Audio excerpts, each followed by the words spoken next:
Erosion continues to be a major concern for coastal areas with the high surf brought on by Lester. A high surf warning is in effect for all east-facing shores, and with some areas expected to reach 20 to 25 feet.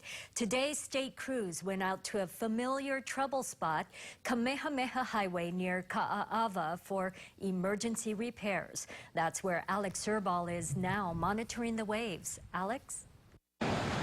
Aloha, Kathy. Yeah, familiar indeed. Crews just wrapped up not too long ago, and we just learned that the contraflow will actually gone throughout the night. Originally, it was supposed to end at 6 o'clock tonight, but really what I want to show you is this right here. Take a look at these boulders. This is what crews spent the majority of the day doing. They basically used heavy equipment to put these boulders in specific locations right here to prevent the waves from crashing onto Kamehameha Highway. But I want to show you this video that we took earlier today so you guys can see exactly what the scene was like here in Ka'aava. Crews were busy, as I mentioned, placing these boulders, and from what we know, they're going to continue to do this tomorrow as well. But there are areas of this highway that are being pounded by the big waves. A lot of, if you're driving on this country road here, just north of us, when I was driving over here, I noticed that the waves were splashing onto the highway, a lot of sand in the highway. But we spoke to some residents of this area, and they say even though they're glad that crews are out here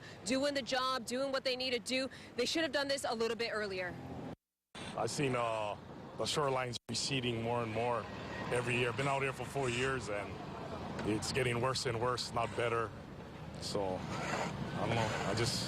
They got plans on restructuring it, but I'm not sure how much money and effort it's going to take to make this road solid again.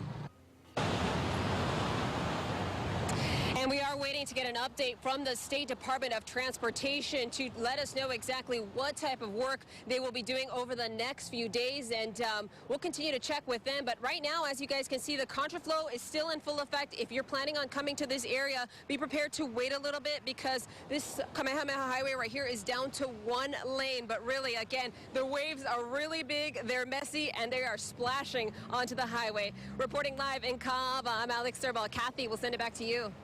Thank you, Alex. Lester is also creating massive waves in East Oahu, and still, there were many people venturing near and even into the very rough water. Ocean Safety was busy with more than a dozen rescues and hundreds of warnings over or preventive actions. Elisa Revelo continues our storm watch on the east side. Elisa? Yeah, that's right, Kathy. Those waves were amazing to see, but we also saw several people risking their own safety just to get a better look. If you do not have proper equipment and experience in these type of conditions, stay on dry sand and out of the water for your own safety. Powerful waves crashed on the beaches and into rocks, creating quite a show for surfers and beachgoers alike. This is a lot bigger. I haven't seen this in a long time. Surfers and bodyboarders packed Sandy Beach today to take advantage of the high waves. You know, these guys are used to it. Most of them probably come here every day and they can handle it. Lifeguards were busy on the beach. We have very dangerous shorebreak conditions down here today. And in the water, warning people not to underestimate the conditions. I saw several people climbing on ledges trying to get a better view. You can see all the currents going down there.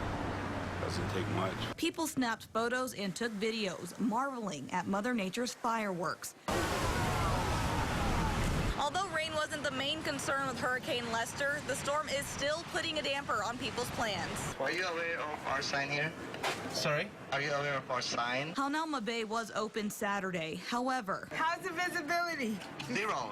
Zero visibility at all. The rough waters ruined snorkeling for many visitors. We came all the way from California, and there's no visibility in the water. It's you can't see your hand in front of you. That's what they said. It's a small disappointment of, wanting to snorkel, but it's worth a try. And once again, lifeguards were busy today. They responded to a total of 18 rescues, and there were an estimated 850 times where preventative action was taken. Elisa Revelo, KHON 2 News.